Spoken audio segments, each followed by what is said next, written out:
Pessoal, vamos conversar agora sobre eficácia e interpretação das normas constitucionais.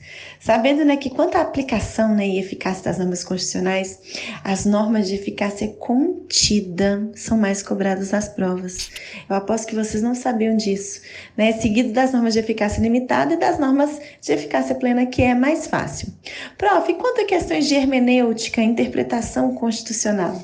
Pessoal, o método normativo que eu vou explicar para vocês é o mais cobrado, seguido do método jurídico, depois método científico. Sobre os princípios, prof. Pessoal, o princípio do efeito integrador é o princípio mais cobrado nas provas de concurso público. Vamos lá, gente.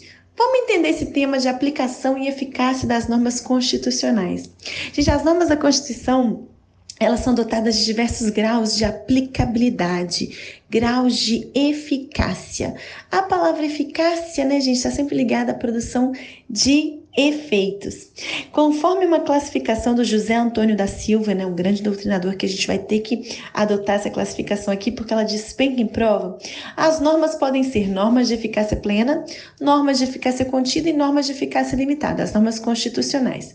Norma de eficácia plena, como o próprio nome já diz, são aquelas normas que têm eficácia plena, né, gente? Elas são auto-aplicáveis, elas têm aplicabilidade direta, plena, elas podem, gente, produzir todos os seus efeitos, essas consequências essenciais a partir do momento que elas entram em vigor. Elas não dependem de uma nova regra legislativa que complemente, né, o seu conteúdo, não é necessário. Elas têm aplicabilidade imediata no momento que elas entram em vigor, né? Trata-se de normas da Constituição que no momento que elas entram em vigor estão aptas a produzir os seus efeitos, independentemente de norma integrativa, de uma norma infraconstitucional. Prof, me dá um exemplo, né, de uma norma de eficácia plena. Pessoal, artigo 1º da Constituição, que estabelece que a República Federativa do Brasil, formada pela união dissolúvel dos estados e municípios e do Distrito Federal, constitui-se em Estado democrático de direito e tem como fundamento a soberania, a cidadania, a dignidade da pessoa humana, os valores sociais do trabalho, da livre iniciativa e o pluralismo político. Esse é um dispositivo, né, da Constituição, um artigo que tem o quê? Aplicabilidade plena. No momento que ele foi editado, né, gente? No momento que entra em vigor, já gera todos os seus efeitos, beleza? Lembrando, gente, que as normas que abarcam direitos e garantias fundamentais, haja vista que essa matéria é muito importante, né? Direitos e garantias fundamentais, têm aplicabilidade imediata. Essa frase que eu tô falando agora responde a mais de 300 questões de prova dos últimos 6 anos. As normas que abarcam direitos e garantias fundamentais têm aplicabilidade imediata. Perfeito? Lembrem-se disso, tem que decorar. Normas de eficácia contida.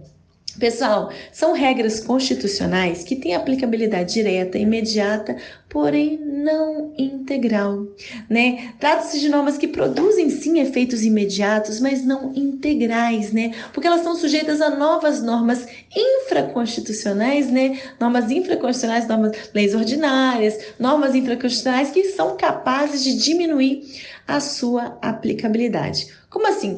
O artigo 50 da Constituição estabelece que é livre o exercício de qualquer trabalho, ofício ou profissão, atendidas as qualificações profissionais que a lei estabelecer. Ou seja, a lei pode estabelecer limitação à aplicação desse artigo. Tipo assim, gente, né? É livre o exercício de qualquer trabalho. Contudo, isso não quer dizer que quando você aí acabou de buscar o seu diploma de bacharel de direito, né? Você já pode exercer advocacia. Sabe por quê? Porque essa norma, esse artigo constitucional, é uma norma de eficácia contida. Ou seja, ela está sujeita a normas infraconstitucionais que são capazes de diminuir a sua aplicabilidade. Nesse sentido, a Lei 8.906, de 94, ela apresentou as qualificações profissionais acerca do exercício da profissão de advogado, entre as quais está estabelecendo a aprovação do exame de ordem. Ou seja, é livre o exercício, né, de qualquer trabalho, mas não é tão livre assim não. A pessoa tem que passar, né, o advogado advogado tem que passar, tem que ser aprovado no exame de ordem para exercer a atividade de advogado. Olha só, uma lei infraconstitucional estabeleceu uma limitação nessa liberdade do exercício de qualquer ofício, desde que seja aprovado no exame da ordem. Isso é uma limitação, correto? Norma, então, de eficácia contida. O artigo 50, que estabelece que é livre o exercício de qualquer trabalho ou profissão, é uma norma de eficácia contida que foi contida pela Lei 8.906, que estabeleceu a exigência, né, do exame da ordem, da aprovação no exame da ordem para a realização da atividade de advogado. Beleza? E as normas de eficácia limitada? Pessoal, são normas de aplicabilidade indireta, imediata e reduzida, limitada, né? Essas normas, elas não produzem, né, com a simples entrada em vigor, os seus efeitos essenciais. Elas vão depender de outros instrumentos legislativos que desenvolvam a aplicabilidade. Por exemplo, gente, o parágrafo 2º do artigo 18 da Constituição. Os territórios federais integram a União e a sua criação, transformação em Estado ou reintegração ao Estado de origem serão regulamentadas em lei complementar. Ou seja, para que eles sejam criados, transformados, reintegrados, deve haver uma lei complementar. Então, quer dizer que esse é um dispositivo de aplicabilidade limitada, né? Ela não produz, com a entrada em vigor, os seus efeitos essenciais. Ela carece de uma lei complementar. É o que acontece quando a gente fala do direito de greve do servidor, né? O direito de greve do servidor público está assegurado na Constituição Federal. Entretanto, gente, essa norma constitucional é uma norma de eficácia limitada, né? Ela carece de uma norma infraconstitucional que regulamente quando que o servidor público vai exercer esse direito, em quais condições, correto? Que regulamente tudo isso. Só que essa lei ainda não foi instituída, ela ainda não foi editada. Em razão desse fato, o STF até entende que aplica-se ao servidor público a Lei Geral de Greve. Mas essa é uma norma de eficácia limitada. Prevê o direito de greve, mas não o quê?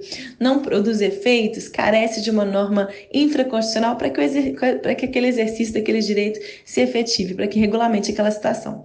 Pessoal, as normas de eficácia limitada, elas são divididas entre normas institutivas e normas programáticas.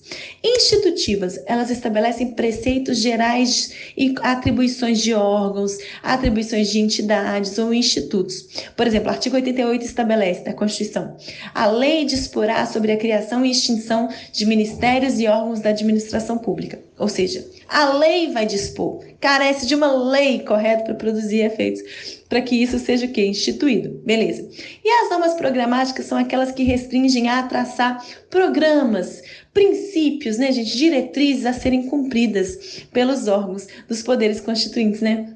Por exemplo, programas a serem realizados pelo poder público, como o poder público Estado deve garantir o abrigo à entidade familiar, o combate ao analfabetismo, a diminuição das desigualdades. Isso é uma norma programática, está falando de um objetivo, de uma diretriz, correto? Para que ela produza efeitos, né? Para que ela tenha aplicabilidade direta, é necessário uma lei que institua um programa, por exemplo, de diminuição das desigualdades sociais, um programa efetivo do governo.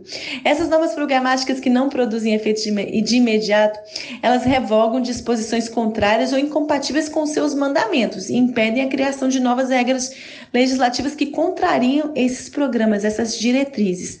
Essas normas, elas são parâmetros para o controle de constitucionalidade, sim, mas elas não produzem o quê? Não têm aplicabilidade direta, né? A aplicabilidade delas é limitada, como a gente estudou.